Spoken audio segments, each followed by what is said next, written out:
Hello, my name is Keithan Jones. I am the owner of Kid Comics and the founder of Black Comix Day. I'm here at the Comic Den here in Los Angeles. I have two special creators, James Merrill, Michael Scott of Thingamajig. And Thingamajig produces books like Me and Mr. Jones. Me and Mr. Jones. And we also have The Outlawed. And The Outlawed. So we're going to take a moment and get into the weeds a little bit about how Thingamajig came about and its creators. Sound good, fellas? That sounds absolutely All right. Thingamajig Studios was founded by three friends, myself, James, Michael, and our friend John Kempson. John was actually the one to name the studios. We had originally had another studio called Black Studios, but we needed a reimagination. So we started coming up with ideas for what it could be, and we came up with something that Thingamajig is something that your parents and your grandparents used to say, like a funny, old-fashioned phrase. And since we are basically trying to cobble things together and put things together, we thought mechanics and gears and wheels and pulleys and all that would be great for a slogan, Thingamajig Studios. Well, we've always had a love of all things pop culture, comics, superheroes. If you had a laser sword, a dragon, or somebody with a cape, we were always into it, always talking about it. In fact, that was one of the things that brought us together as friends. And then we used to always talk about doing a comic book together. And we talked about it and played with the idea. And then one day we just like, why don't we actually do a comic book? So we have a few titles. We have Me and Mr. Jones, which is our flagship. The Chronicles of Gabriel, which is a book that our member John did and coined. And then we also have The Outlawed. We also have some of our other books on the back, future issues coming up, Buffalo Squad, Cuba and the Lost Tribe.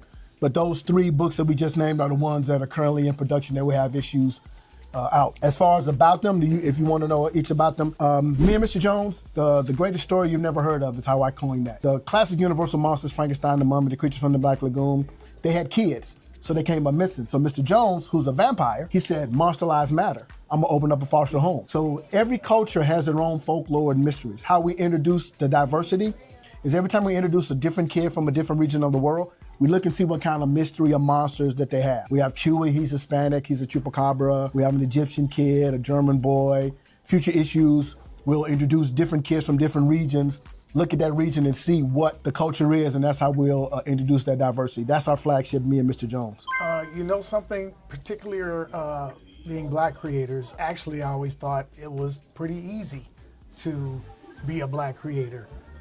We do see some of the barriers. We do see some of books that are published that are not necessarily of our flavor or representing us correctly. One of the biggest things is just getting a platform. We come to Black Comix Day to sell books and be there with other like creators of ourselves. We also come to the Comic Den to actually have our books in a comic book, and that is major to us. Finding friends and finding people to support us, as well as us being able to support them. The comic book is the easy part, that creative part, coming up with the ideas and the story.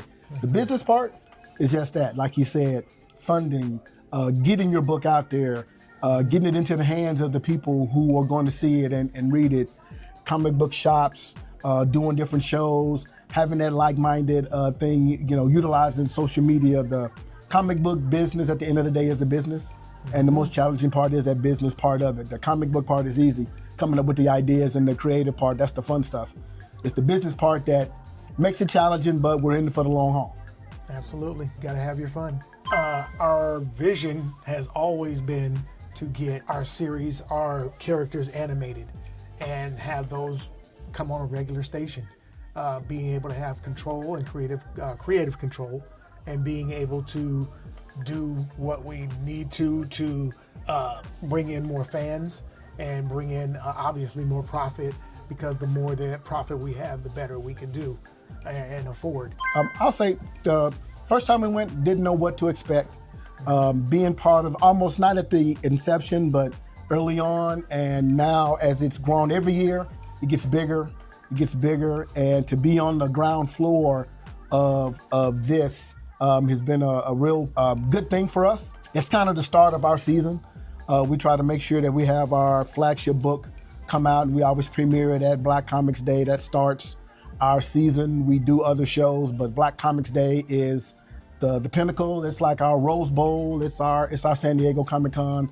Black Comix Day is the first one that invited us, ingratiated us to be part of the family and got us to doing other conventions and shows and all that stuff. So it's always the most important one for us. It's always the one that we'll always make sure we always try to show up, because when nobody wanted us, Black Comix Day did. We definitely owe a lot to Keith and Jones, who rescued us artistic-wise, because he does draw the book. It's an excellently drawn book. When we go down to Black Comix Day, it's family. It feels like family. It's and the customers that we get in, they come in literally off the street, are like family. There's no color lines. There is nothing but fun. If you look at some of the videos that have been done, you see that it's very relaxed, and each of the independent artists and writers all get along, and that's our chance to catch up. There's, we catch up on new kids being born. We catch up on a little bit of it all, friendships and all that. We see each other through, Facebook and Instagram, but not all the time. Nothing's like being there in person and being able to show your new work. And like Mike said, each year we have a new book. We're goal to have a new book for Black Comix Day. So this year we will definitely have that again, as well with a couple of other things that will pop up. But Black Comix Day is our place. I'm gonna let you start on that. I think as a whole, I honestly thought that going digital was going to kill the comic book industry. I thought that it would close down comic book shops. We wouldn't have a place to go. It would disjoint and take everything away. And I actually seen the opposite. The comic book genre has grown. People want that contact. People want the physical book to be able to come in and pick it up and read it. So I think it's growing. I think with the success of movies in Hollywood, there's some detractors that it's commercialized the comic book industry a lot, but it has opened up the avenue, and more people are more interested in books now and coming in or coming to a show, and they may come in looking for Hulk, but see me and Mr. Jones, or see the Owl Lord, or see Kid Lightning, and figure out and wonder what that is and pick up that book. So I think it's going in a good direction. It's broadening the horizon, even though we're more global now, and with social media and people being able to connect across vast distances. I think the community has come together a little bit more, and it makes us seek each other out more. So I think that has been a good thing in the comic book industry. For me, how I look at it a couple of different ways. There's a lot of people that accept nerds now. Yeah, that's right, I'm a nerd, card carrying. And basically now better stories can be told. Although I'm kind of wondering when the next great story is going to show up. Comics are now affected by movies and television, and just some of you getting some of the best TV out there that you've seen in years. But it's not the total package. We need more influences, more Asian influence, more black influences. Just anybody of every color needs to be in and creating, and that is my vision for the future. It's an untapped well of stories and wealth of things that other people have not written about. It's what we need to grow the industry and grow it like everything else is growing. You have to take it to its next step. That next step may not be great. That next step might be better than we expected, but we need to take that step. Shameless plug time. If you're looking for the greatest story you've never heard of, then my friend, you must pick up me and Mr. Jones. Thingamajig Studios, entertainment for your imagination. And please pick it up at the Comic Den. At the Comic Den, yes. Or Black Comix Day near you.